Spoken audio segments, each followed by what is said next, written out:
Let us pray. Almighty God, Heavenly Father, you have blessed us with the joy and care of children. Give us calm strength and patient wisdom as we bring them up, that we may teach them to love whatever is just and true and good, following the example of our Savior Jesus Christ. Amen. Fantastic. So the recording is turned on so that we can share this. Michelle, remind us where you're from. I am the co-convener of Becoming Beloved Community in the Diocese of Southern Ohio. I'm a priest in residence in Newark, just the east side of Columbus. Fabulous. All right, so we have several dioceses here then, because we have Southern Ohio, Chicago. I'm from Michigan.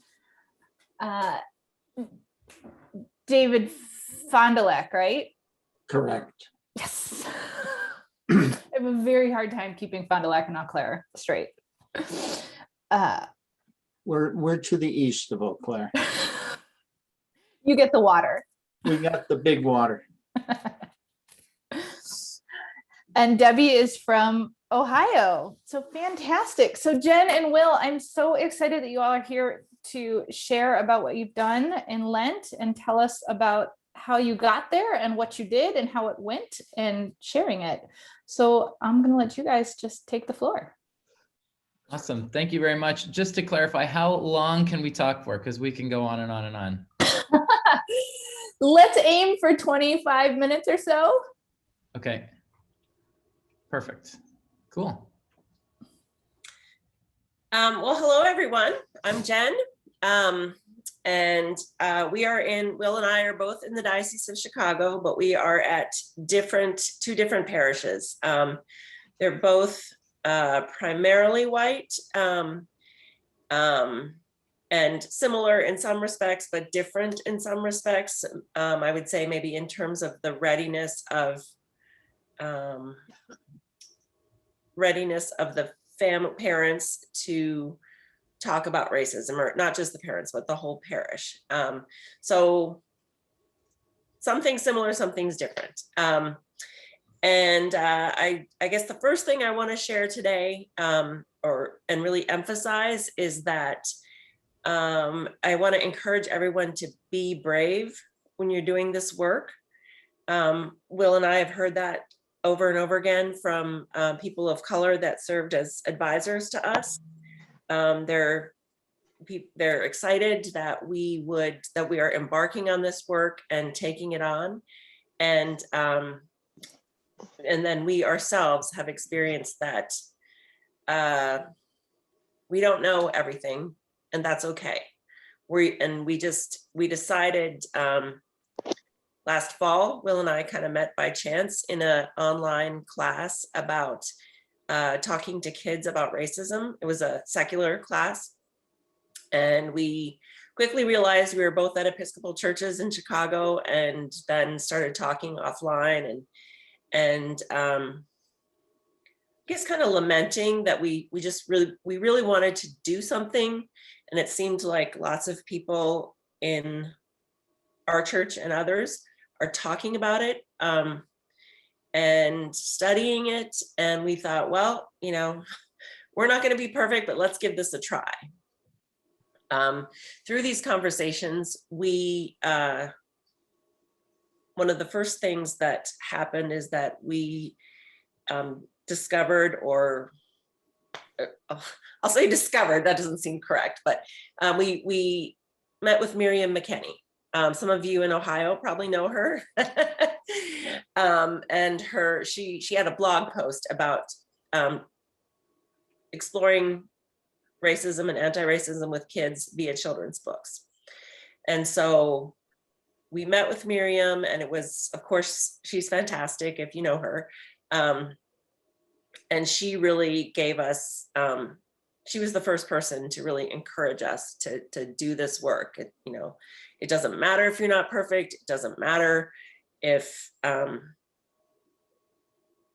if you've done this before, you know, this is your white people's work, and go do it, and thank God you're doing it.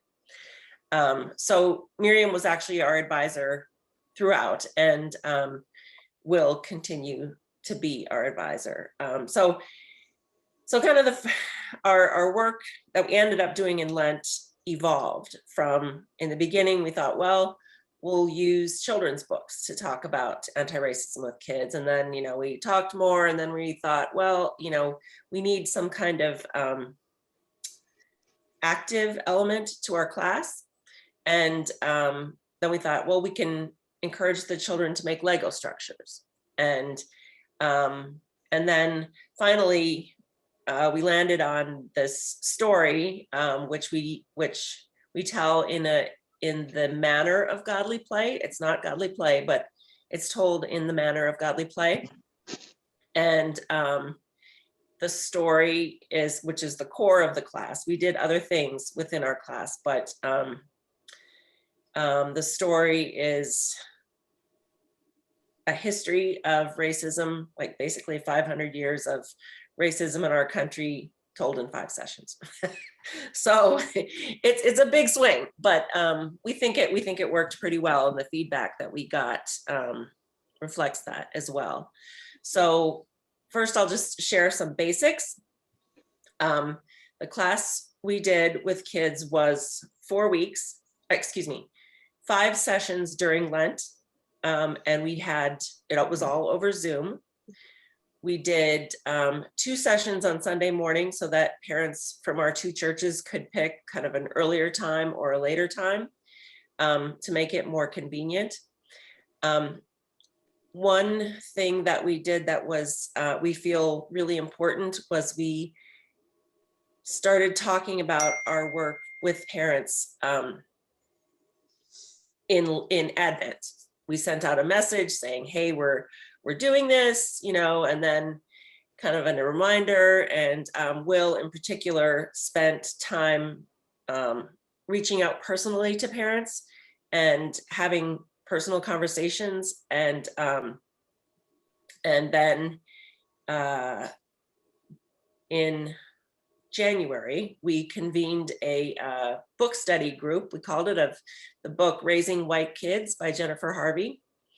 And we called it a book study because we didn't want parents to be intimidated that they had to like do another thing, you know. So we just used the book, each chapter of the book, as like a kind of a jumping off point for discussion each week. And that was also over Zoom. I was pretty shocked that we could get like 6 parents on a Wednesday night to show up for anything for church, because that never happens for us. But, you know, it was at 8 o'clock. So everything, I think, in most people's households was winding down, and it worked well. And that we intended this parent session to end when the session with the kids started, but the parents, we had some really great vulnerable conversations with parents, and the parents wanted to continue. So we did. And so once our class started, we used the Wednesday night meetings we had more discussion about the book, but also Will shared with the parents what the kids were going to see on Sundays. So the parents could kind of be ready and know what kind of questions their kids might have. And so the parents were really partners in the work. And then, so be brave was my first thing. The second thing is, I think that folks are more ready to talk about this, or eager to talk about it, than we might think. And if we can give them a safe space to be vulnerable and ask questions and just share feelings, they'll do it. You know, not everyone's ready, and our approach was not to push anybody into the work, but for the people who are ready and interested, giving them a space is really, really valuable. So Will, can I see my first slide?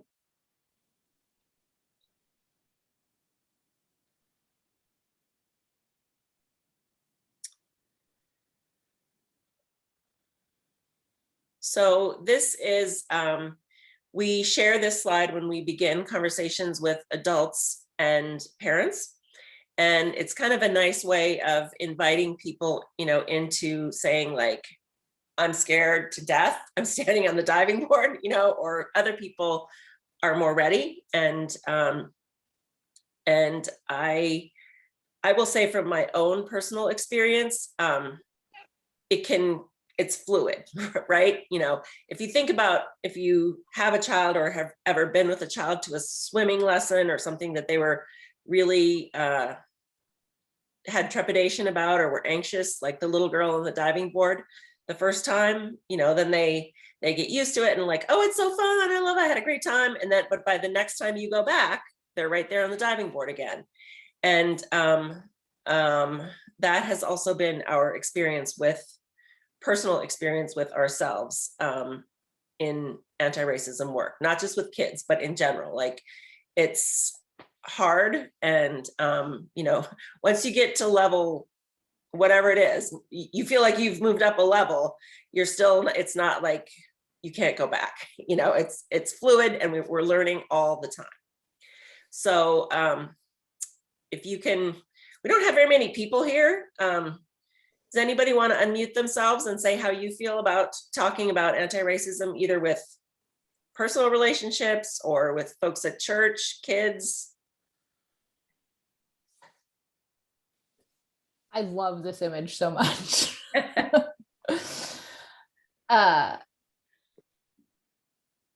Yeah.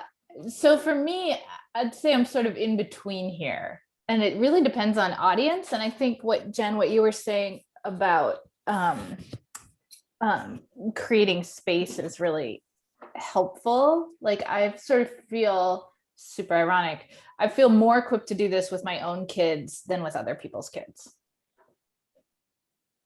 I can just respond to that quickly. I think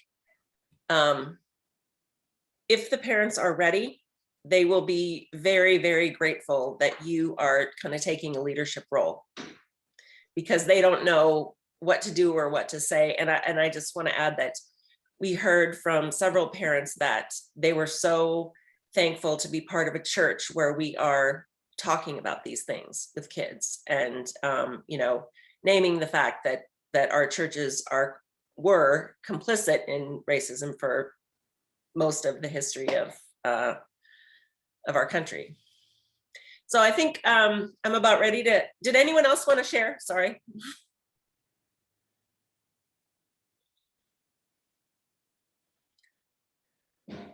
Nope, that's okay. Well, I'm about ready to turn it over to you. If you can share a little bit more about what our actual class was like.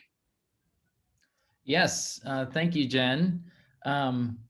I think picking up right where Jen left off, what we experienced with parents is that they were not only happy to have some leadership from their churches on this, but they were longing for this kind of leadership, and confused about how to provide it in a very confusing world with a lot of things that are changing all of a sudden, where they can find something sort of clear to present to their children, because you can't present a whole bunch of unknown, confusing stuff.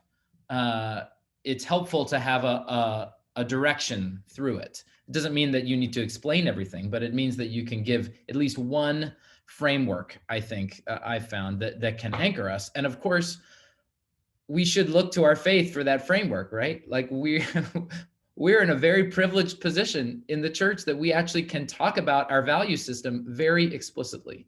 We don't have to be shy about it. We should be encouraging it. Everyone is coming to our churches for these reasons, to help them understand their world and our faith and how those two things intersect. And so we found an incredible clarity. And I think I'll call it a necessary clarity for me personally, to do anti-racism work by anchoring it in my faith. I find it incredibly confusing. And Jen and I met in an anti-racism class that was a secular class for children. And it was so kind of unhelpful because there wasn't any clear framework for, well, but why? You know, like, sure, we can all say that racism's bad. I don't think anyone would disagree with that statement here, probably, but what does that mean and why? Why is it bad? What's wrong with it? You know, put your finger on it. And I was really frustrated with that. I felt like instead it was sort of just trusting everyone to know that it's bad and, you know, understand why. But why? And so through faith, we were able to come at teaching about this to demonstrate that it's bad, not only because of what it means that white people might do to Black people or have done to Black people, but it's bad because of who it tells us we are. And it tells us a lie about who we are, that is different from the truth we know through God. We know ourselves through God to all be beloved children of God, and therefore to be all equal in our creatureliness. And racism tells us the opposite. Racism tells us that some people are better than others, and it uses the excuse of the color of their skin. But of course, there's lots of ways that we might identify in our worlds where we see ourselves or pretend or allow ourselves to feel like we are better, fully, deeply better than another person. And that is a lie. That is a sin, if you want to use that language. That is not how God views all of us. And so the goal of what we've done, which I'm going to share an example in a second, because I know not all of you have seen it. The goal was to not only tell people how they should behave in anti-racist ways differently or get involved, but to remember who they are. And that's a lesson that I think we all need to hear over and over again. And especially in this context, I think we discovered that it was a breath of fresh air for people to hear about this in a different way. It wasn't about like, you're a bad person. It's about remember how loved you are, and therefore how loved everyone else is in this world, and to love all of our neighbors, love one another as Christ loves us. I mean, that's just like, 101 basic. We are not being creative here. We're not being, crafty. This is like solid Christianity. And it's so easy, it felt like, to then kind of really being anchored in that, to then talk about some of these stories. So I could go on and on. So I'm gonna share my screen for a second and show you all just a brief clip from one of our stories. And in this clip, no, don't want that. How do I get out of this? Let's see, there we go. In this clip, we've just met the people from the Caribbean islands, the Taino people, have just met Christopher Columbus. And they are about to wonder about who this person is. And I'm going to try to do this. There we go. This is about 3 minutes. I'll show you that there's a lot more. I can't show you everything, but this is just to give you a taste. Now, the Taino people looked at Christopher and thought that he was strange too. Maybe they thought he was even from heaven. He was so different from anyone they had ever seen before. He wore lots of clothes, and so he was sweating a lot. He had very pale skin. He spoke a language that they didn't understand. And he had on his boat with him guns, a very powerful weapon that could kill someone. Another thing that Christopher did that was strange to them was that everywhere he went, he drew crosses.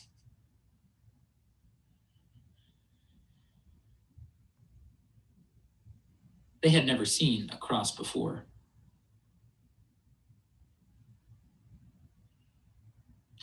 Now, because the Taino people were so excited, they gave Christopher lots of gifts, and he put them on his ship.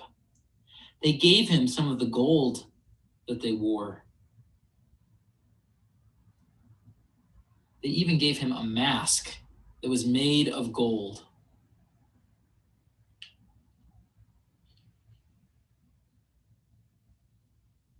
Christopher brought something for the Taino people too, but it wasn't as nice of a gift. Christopher brought with him the big lie of racism.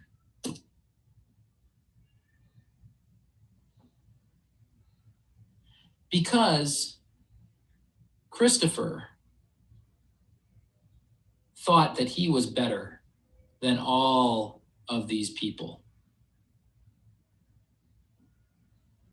He thought he was better because he had guns and that he was stronger. He thought he was better because he had ships that had come to find this place. And he thought he was better because he knew Jesus. But this was a lie. And it made God sad.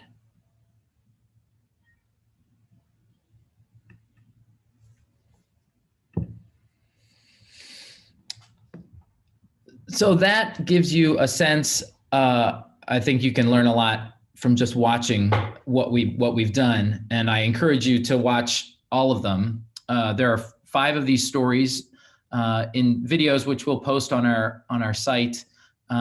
You will notice that there are it's framed with some music and some introduction, and then we get to the story in the middle. So you can watch the whole thing or just skip to the story.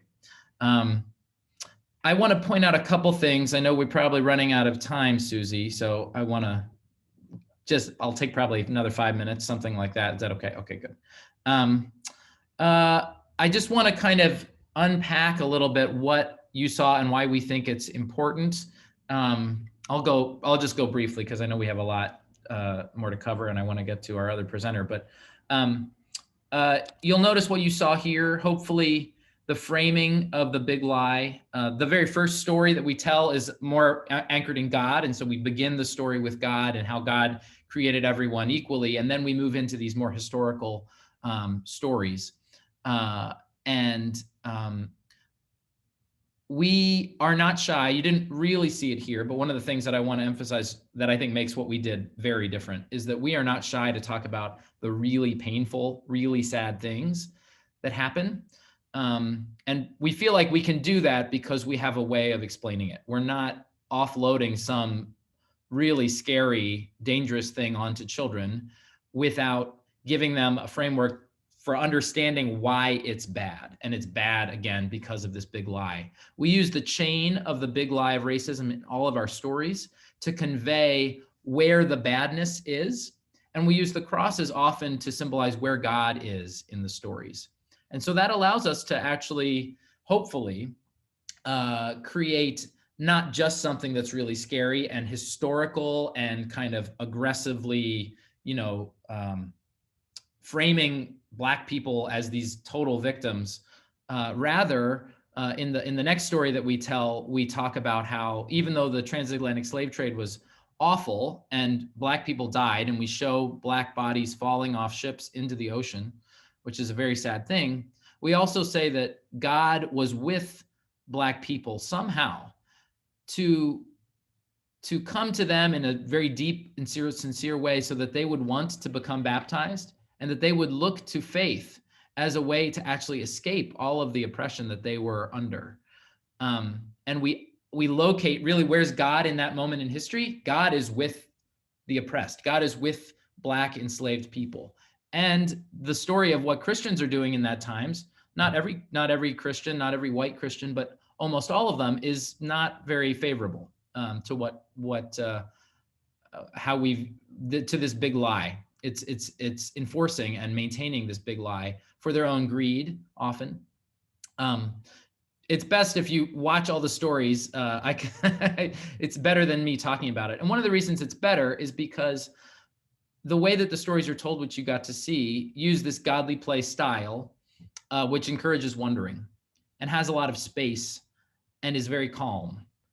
And I don't know if you felt it in the little clip that we showed there, but when the chain falls in that clip, when I watched that and when I did that for the first time, like my heart sank. How it embeds in the sand, how it is just sort of plopped down, is visceral. And it's a different way of us engaging this story that I don't think we often get in much of the other anti-racism work we do with adults, which is lives up here in our minds. This is allowing us to engage the imagination, which is, I think, necessary with children, but also would be very, very helpful with adults. If we could get them to imagine, if they would allow themselves to be a little childlike again. And with parents, we get that excuse because we are doing it for their children. And so I think that these stories have really opened up new things for parents as well. I want to conclude quickly. I'm just going to say briefly that we are hoping to show others how to do this kind of work in their churches. We applied for a Becoming Beloved Community grant to do that. Susie was very helpful in supporting us in that work. And we have training cohorts where we're hoping to train faith educators to implement the core story that you got to see a part of in their own context. And some of that will be learning the actual story, but a lot of it will be framing it and how to engage parents, how to engage clergy, and walking alongside them to co-create an implementation that will work for them in their particular institution. So I want to leave time for questions and leave time for other presenter, but I'd of course love to just ramble on. And I know Jen has more things to add too. So I just wanted to ask you, Will, if you could share the testimonial sure. slide. Yeah, very briefly. We had some really amazing feedback from parents, as well as, you know, the people of color that were our advisors.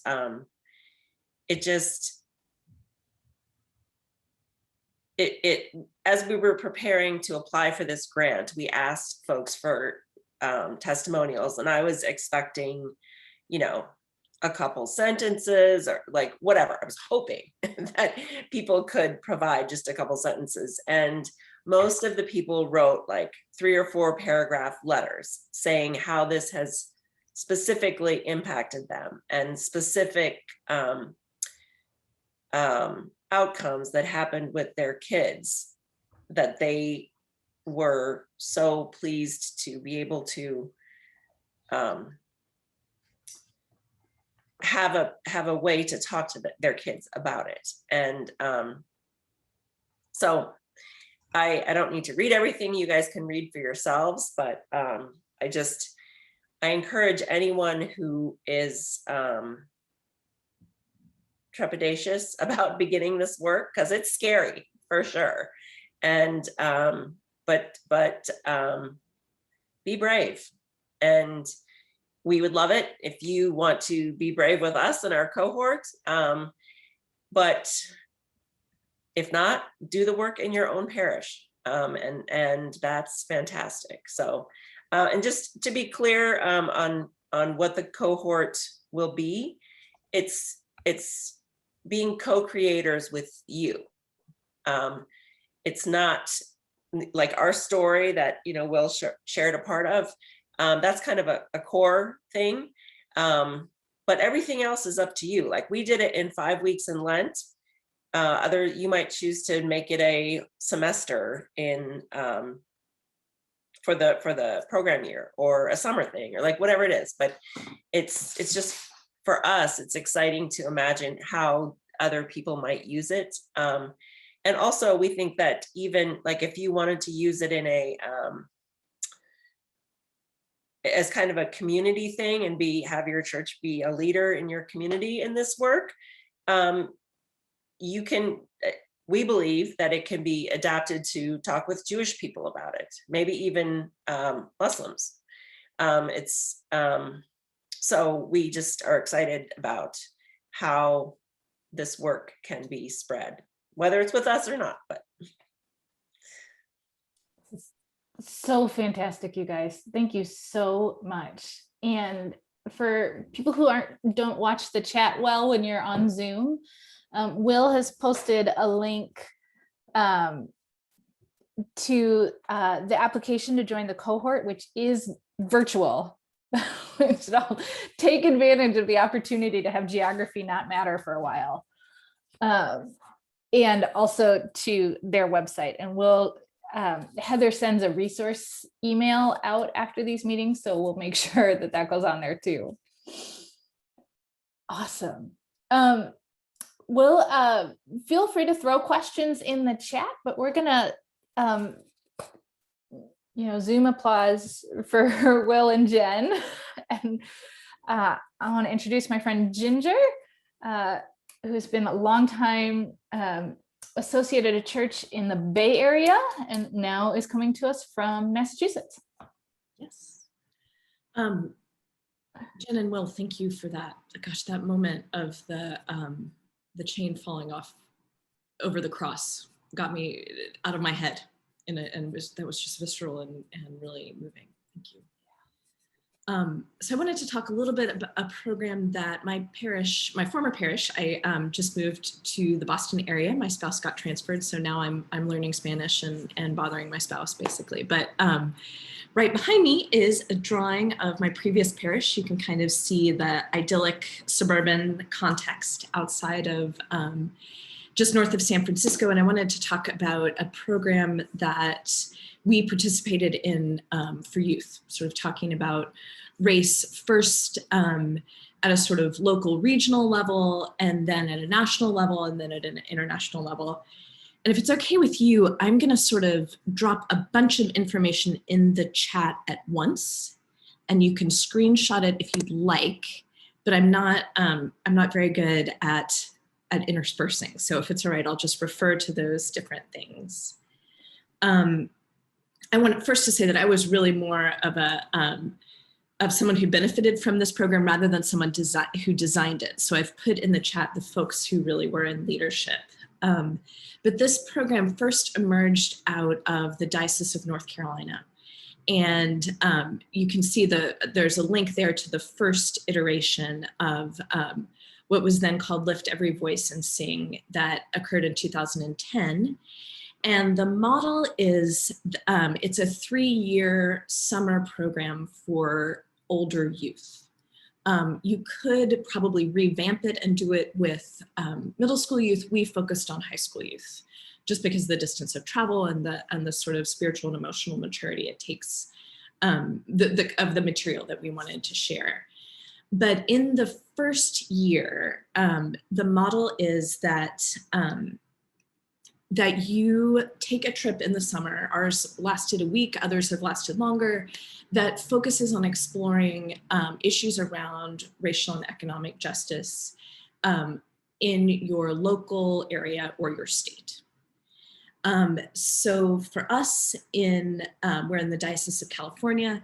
This felt really important. The context that we're coming from is very, very white and tends toward politically liberal. So there's a sort of ease in locating racism and racial problems as things that happen elsewhere, right? Like we don't have that in California.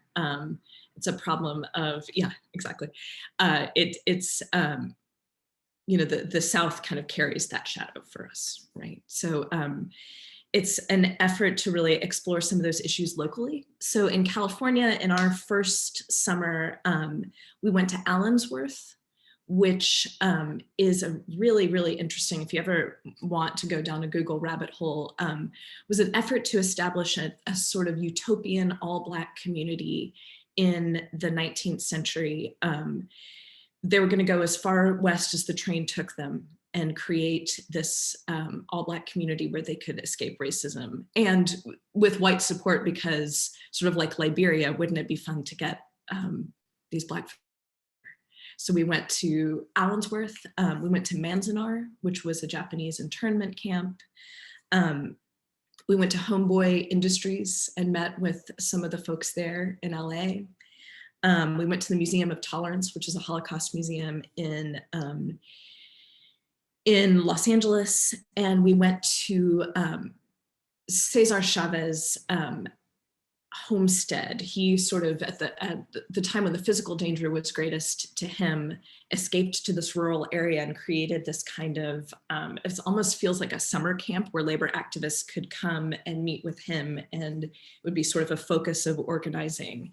And then it's become kind of a museum and a gathering place around particularly farm work and labor issues. That's now a national park.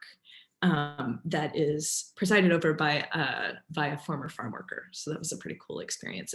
So as you can see, we touched on a lot of different issues and couldn't go to any one of them in depth, but the basic idea was just to invite kids to think about our work against racial and economic injustice as core to their faith, and to realize that it's something that happens in our own community on all these different dimensions and levels. The next summer, the program makes an effort to engage with our national history around race. And so for the North Carolinians, they went on the Freedom Trail in Mississippi and Alabama. We went to North Carolina and partnered with them on a pilgrimage to Wilmington. And you'll see Beth, the sort of creator of this program is Beth Crow, who is now retired, but she was the youth missioner in the Diocese of North Carolina. Before that, Diocese of Northern California. I think that email still works for her. But she did extraordinary work in planning this pilgrimage to Wilmington. If any of you know Wilmington, I went to college near there. It's a really, really interesting place because it allows you to sort of see it allows you to see patterns in America's racial history. During Reconstruction, Wilmington became this sort of center of Black thought and commerce in the American South. Kind of like maybe Atlanta is today. And they elected an all-Black city council, and at the sort of height of Reconstruction, and in what is considered, was considered until recently, the only coup d'etat in American history, the city council was violently driven out of town, as was about 40% of the Black population. Many of them were killed, others had to escape through the swamps in the dead of night. And then we were able to sort of trace that history as it moved forward into the post-Civil War 1970s racial history, where after having segregated school systems, all of a sudden Wilmington school systems integrated, and there was this loss of sort of Black cultural capital, these Black schools that had been the sort of where you had Black teachers, you had Black social workers, you had this, all of a sudden, Black students became second-class citizens in white schools. And was a reaction to that, what they now know, during a protest, a white person opened fire. It was blamed on Black students. 10 of them were jailed for decades. And so we heard that story, and then we heard from young people in Wilmington today about sort of how these patterns repeated themselves. And finally, the third year is a trip. The hope is to go to South Africa. That's been canceled because of COVID. I think it was good for our kids and families to learn that the reason we couldn't go was not because at the time that we had to make that decision, everyone assumed that the reason we couldn't go was because COVID was too bad in South Africa. The actual reality was that COVID was so bad in America that South Africa wouldn't let us in. At that phase, I think that was an important learning. The Diocese of North Carolina did sort of that succession, and then they were able to integrate some of the kids that they formed relationships with in the Diocese of South Africa and Botswana in the next cycle of the program. So our youth minister and the youth minister of St. John's in Oakland, their email addresses are there. They really were the sort of genius behind this program. And The next link, the one that starts with Epistio NC, is at the bottom, there's a film about the pilgrimage to Wilmington. And the bottom is the company with whom we planned our pilgrimage to maybe it will happen, pilgrimage one day to South Africa. I thought did a really great job of putting together something that really made connections between the struggle for racial and economic justice in the US and in South Africa, and offered some real potential for relationship building. I think just a few thoughts on this experience and then answering Jen's question. What I found, I think, really helpful and important about this is that, first of all, I think there's a real tendency, particularly in the Episcopal Church, and I think Will touched on this, that we don't often center our anti-racism work in our faith. And we don't give our kids a language to do that. And I think particularly as this becomes a national dialogue, it becomes really, really easy to have the dialogue in the same way that our secular peers are having it. And I think a really important way that this was framed is that this is something we do because we're Christians. And the discomfort that we don't shy away from is because this is the call of Jesus and not because it's nice. And that it is a call to, it is a call to personal conversion.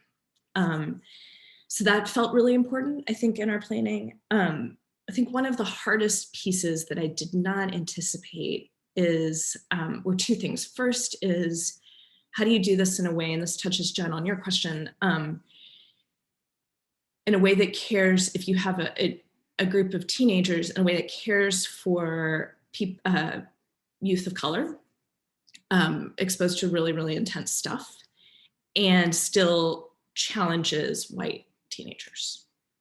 And how do you hold that balance? I think having a Latino youth minister helped. I think the Diocese of North Carolina did a great job of bringing in African-American young adults and having them in leadership and having some small group time just for kids of color and those folks. But that balance was really hard. The other piece that I should anticipate and didn't is like, I mean, we're, as white people, and I include myself in this, we're weird about race, and we are weird when we talk about it, and we have a lot of trouble letting kids and youth talk about it without making it about us. And if I had it to do over, I think we might have done some more intentional work with leaders for how do we not make ourselves the story, right? And how do you, and also, I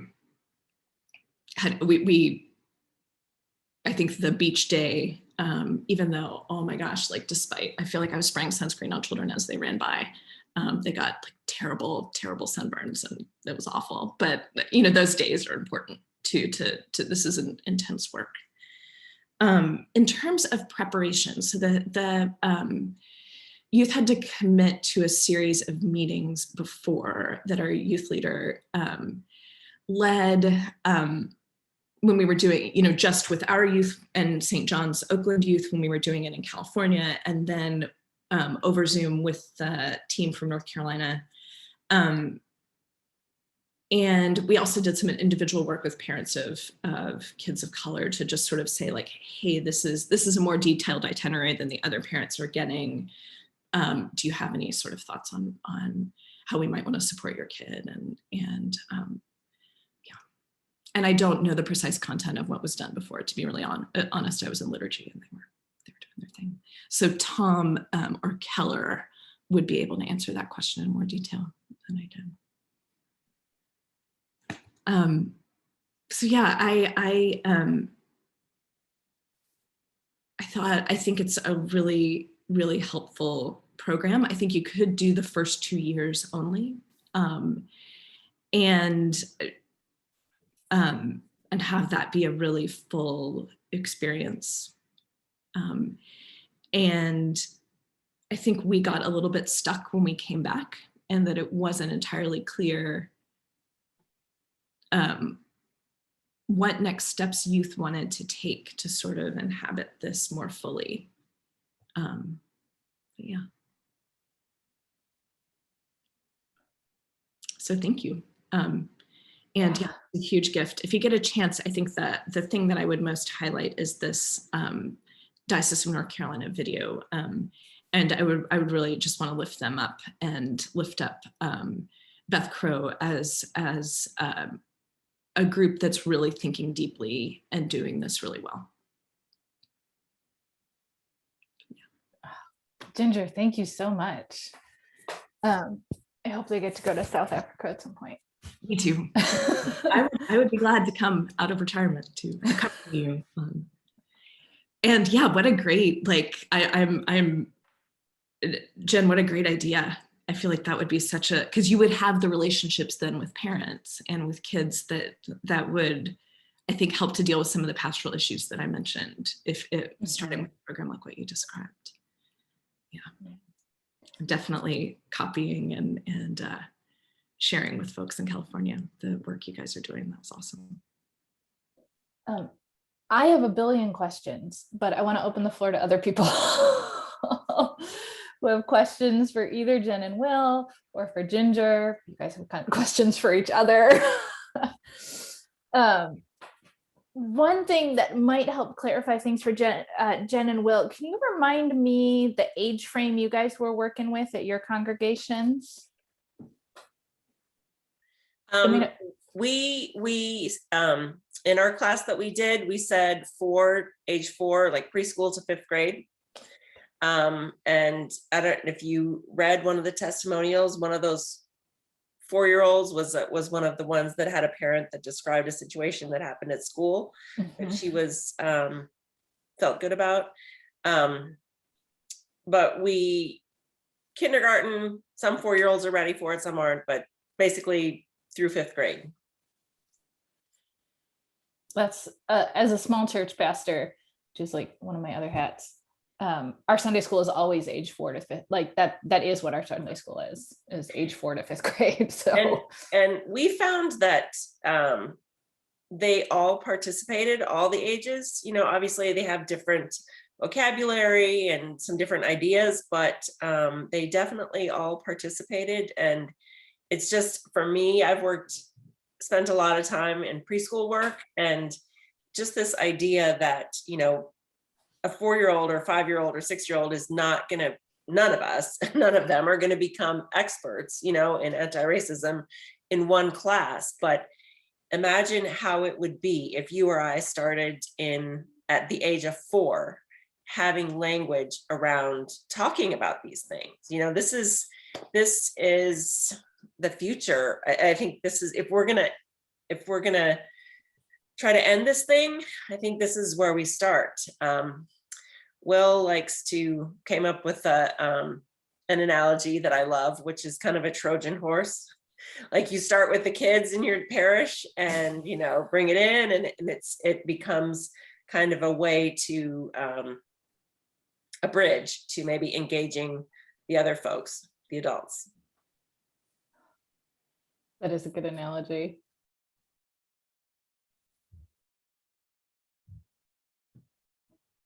Debbie, you look very thoughtful. Feel free to just unmute yourself and jump in with questions. Well, thank you. I'm taking some notes.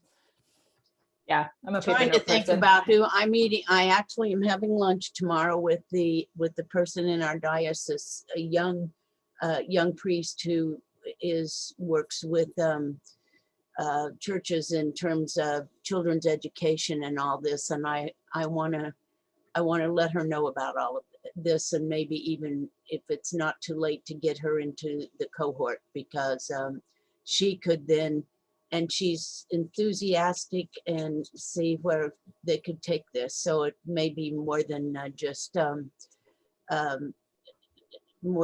by chance that I'm seeing her tomorrow.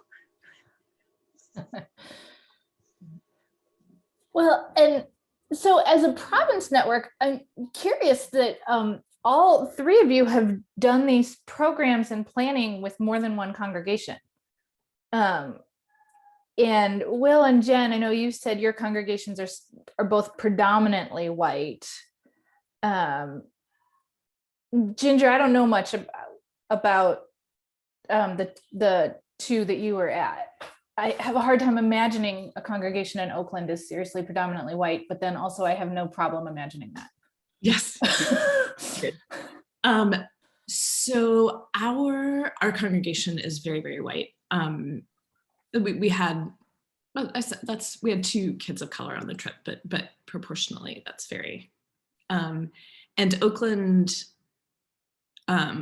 it's a predominantly white neighborhood of Oakland, and I think that's a function of, you know, who has the resources to do a mission trip, right? And you know, if I had it to do over, I wonder if it might have been wise to do that. If you could do what the Diocese of North Carolina did and do it on a diocesan level, they were really wise in they had a much more racially mixed cohort. In part, I think, because they reached out to this wide group of churches and subsidized where they, you know, used wealthier churches were willing to subsidize less wealthy churches. And yeah, but it was a primarily white group from our side. I was really struck, Ginger, what you talked about with the tension, which I think really applies to doing this dismantling racism work with any age group, but the tension of being, particularly if you're in a more integrated group, between being challenging enough that white people are growing and tending carefully to the souls of people of color who are present for that work. Mm-hmm. Will and Jen, I wonder if you encountered that in your program at all, or if you had thoughts about that with little kids. Yeah, we had a couple children of mixed race who were in our class, and we were nervous about that because we just recognized that we were 2 white people in largely white congregations wanting to share largely from a white perspective, why we as white people need to do this. But of course, we don't want to be exclusive in doing that to exclude Black people or people of color. And so we wondered a lot about it. And then we kind of realized that actually what we were presenting while we were engaging the history kind of in a visceral way, that could be a real gift to people of color, to see their church and their white friends learning about something that they might already know about, or maybe even learning about it together instead of learning about it just from their family and it's this private history that most of their friends don't know. So, and also because we centered it really in God and pointed out where God was and where God wasn't, like it's not really, we don't know. I would love to hear more if there were more people of color and children who went through it. I would like to hear more about what they have to say, but from what we could tell, it didn't look like we would have done anything differently. That's fantastic. Thank you, guys. I am mindful of our time, particularly our presenters who so graciously given time this morning to do this. So I want to close in prayer, but Heather, our province coordinator, sends out a whole resource sub list and stuff after this. So that'll be going out and it'll be things you can forward to other people. Yeah, I'll because there are a great number of people of the network. Susie put the link in for the website. So province5.org. And you can find under networks Dismantling Racism. I'll put everything up there and also on the Facebook page. So take a look there. Thanks.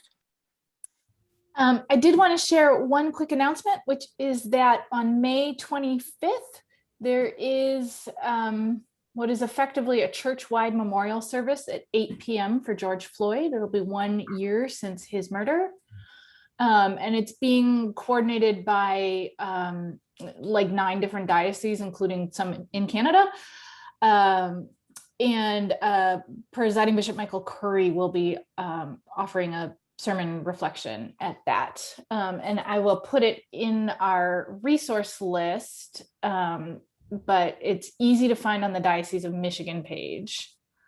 We're one of the dioceses working on it. All right. I'm going to close this in prayer, if that's all right. With great gratitude to all of you for the work you do, and especially Jen, Will, and Ginger for sharing the particulars of this work with so many of us today. Let us pray.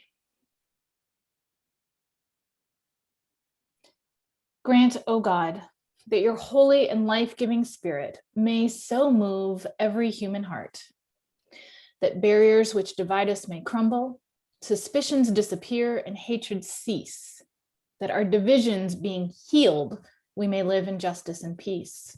Through Jesus Christ our Lord. Amen.